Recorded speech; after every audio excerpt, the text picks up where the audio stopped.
Um, I have.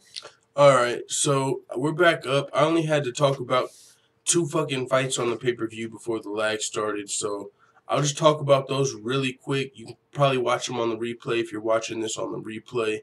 Um, hey, it is what it is, man. I'm probably gonna be moving sometime soon. This isn't gonna be an issue. There's a fucking root in my basement, I guess, according to Cox. Who knows? Who cares?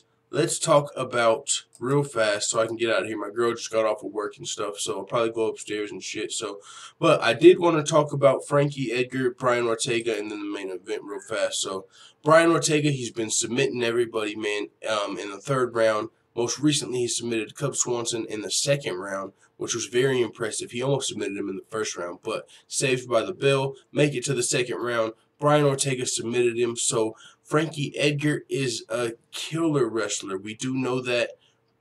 But Frankie Edgar's a killer wrestler. But the thing is, if you take down a guy that's so good at jiu-jitsu, he can just submit you. You know what I'm saying? I'm a poet and I didn't even know it. Take down a guy with that high level jujitsu. He wants to be in. You know, even if he's in your guard. He wants to be down on the mat. So Frankie Edgar's gonna have to be careful when he's fighting Brian Ortega, but he can get the job done. Frankie Edgar's a legend of the sport.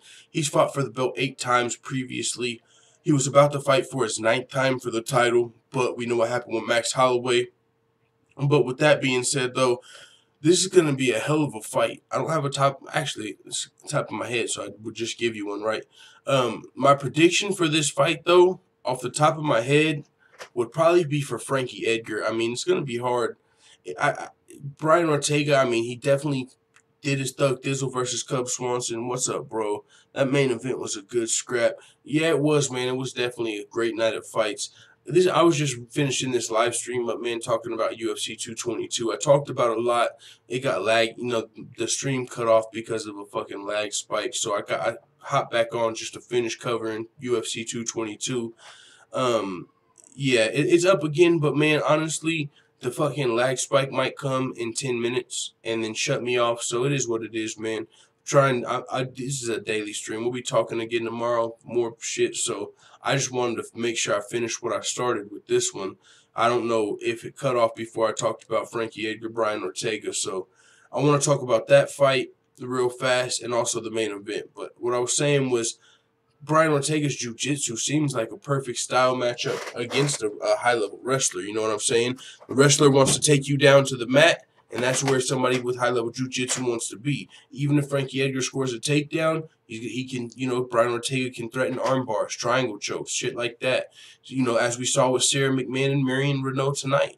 I knew she was going to be taking me down, so we worked on the triangle. Well, Brian Ortega's jiu-jitsu is some of the slickest we've seen in probably featherweight fucking history with what he's been doing recently. He's won his last 5 fights, I believe, all via submission, if not the last 4 fights. He can be losing a fight, losing the takedowns, losing striking, but he'll submit you. So that can happen in this fight. But Frankie Edgar, he's been there. He's done that. He's fought jiu-jitsu fucking black belts. He's fought UFC champions. So I would probably go with Frankie Edgar off the top of my head, but I can't wait for this fight. Hell of a fight. Um, Main event, Chris Cyborg versus Yanakun and Sakaya. Picking Chris Cyborg. I mean, they're even advertising this fight like Invicta Bantamweight champion. Like they're not even advertising her as like someone that was going to be like a featherweight. Like some people tell me, what you don't know is Yanakun and Sakaya was actually scheduled to move up to featherweight for her next fight.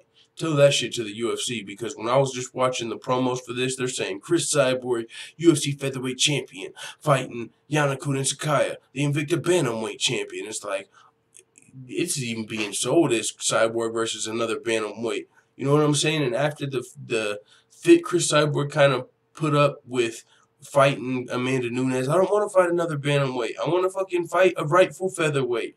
I don't want to, I don't want to. It's like, okay, well, here's a fucking bantamweight.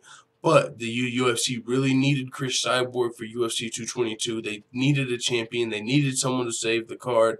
TJ Dillashaw and Cody Garbrandt weren't able to do it. They didn't want to turn it to a fight pass card, so they called on Chris Cyborg. Chris Cyborg's going to be fighting Yanakun and Sakaya. I don't know much about her. She's the Invicta Bantamweight champion, but so was Tanya Evinger. So this chick might not even have been able to beat, because what happens with Invicta champions a lot of the time is Tanya Evinger was the Invicta champion. She comes over to the UFC, someone else needs the belt. So it's like not even the most talented Invicta fighter's the champion anymore because she just went to the UFC. So now, yeah, they've got another bantamweight champion, but Yana Kunitskaya might be less skilled than Tanya Evinger for all we know. Now, I do know, some of you might not, Yana Kunitskaya trains with Holly Holm, one of Holly Holm's teammates. That could help her in this fight. So it's going to be still a good fight, but I'm picking Chris Cyborg for sure. Now, with that being said, I'm just going to fuck with the full-time family a little bit, finish this up, wrap it up. My girl just got off of work and stuff, so thanks for coming through to the stream. Let's see what y'all are talking about before I get out of here. Take this off the screen. Boom. Boom. Oh, is it? Oh, yeah. No, we got the green bar, so we should be good over here, man. Should be good. All right, so we got Bada Bing, Bada Boom still in the room. Right. Are we still back in here? Okay, it's all good. Okay, yeah, okay. Lorenzo T said unsubscribing, going back to MMA Fast Topics. All right, well, I'm about to motherfucking delete that message because I don't like that name. That's fine, bro. You don't have to. I don't care if you unsubscribe. John Fitzpatrick said, "Dude, because you're not paying me $20 a month. Yeah, I might have to worry about you if I. Oh my God, he's paying me $20 a month. I better do what he says. But this is free, bro. So fuck the other side."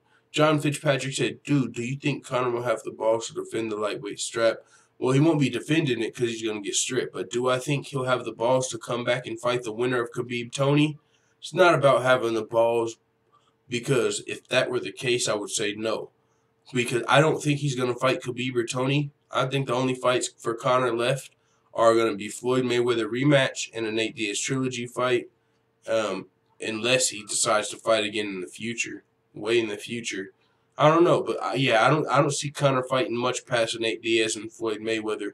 I don't see him fighting the winner of the lightweight title fight though. Conspiracy Gamer said, still gonna watch full time. He's just gonna be quiet for now. Yeah, exactly. He knows Bada Bing's over there on their motherfucking heads and the message boards, or not even message boards, but I guess Fast Topics opened up the comments so people can come comment on this stuff.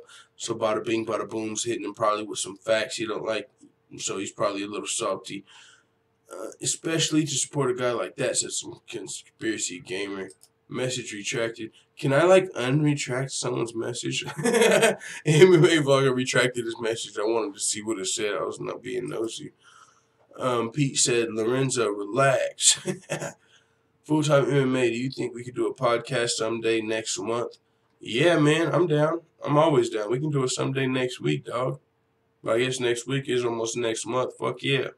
Let's do it. MMA Vlogger Real Talk Forum. Hit me up on my email, man. It's fulltimemma1@gmail.com. But with that being said, thank you guys for coming through and checking this out. I just wanted to make sure I talked about the main event and co-main event of UFC 222 at least. We talked about UFC Orlando, the recap and results, previewed UFC 222, talked about Uriah Faber versus Felony Charles Bennett 2. That shit was crazy. Thank y'all for coming through. Bada Bing, Bada Boom. He said they haven't made a sound over at the Beta Troll Village community page, though. So it's just open and no one's talking. That's probably why they got to open it, bro. You start having 2 comments per video. That shit ain't fun. But hey, it is what it is, y'all. Thanks for coming through. We ain't lagging right now, but hey, that's what I'm saying. I got a good connection, bro. It's not like I got a shitty-ass connection. It's just there will just be one spike. It's okay, so now we just gotta wait for a second, and then we're good. We're fucking good right now. But y'all, thanks for coming through. Hashtag free John Jones. Hashtag fucking nobody talk about Tony time. Fucking UFC Orlando was dope as hell. Can't wait, man. Thank y'all for coming through. It is what it is. Let the full-time family know what y'all think in the comments. And of course, if you're new, if you happen to be watching this, hit subscribe if you haven't yet. I would much appreciate it. And if not, maybe you will tomorrow. I'm just fucking around. I'm out.